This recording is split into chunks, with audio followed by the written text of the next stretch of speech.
Divorce হওয়ার 10টি কারণ। একজন নারী ও একজন পুরুষের আজীবন একসাথে থাকার ইচ্ছাটাকে বাস্তব রূপ দেয় যে ব্যাপারটা, সেটা হলো বিয়ে। আর একসাথে না থাকার ইচ্ছাটার যে চূড়ান্ত রূপ, তা হলো ডিভোর্স বা তালাক।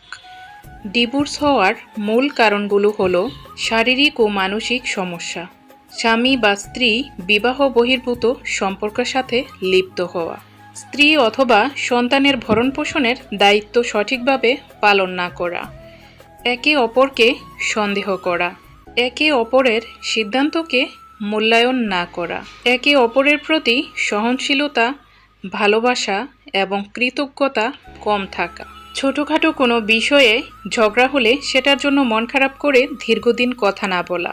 তৃতীয় ব্যক্তি, দাম্পত্যের মতো একান্ত ব্যক্তিগত সম্পর্কে তৃতীয় ব্যক্তির অনুপ্রবেশ মানেই বিপদের সংকেত।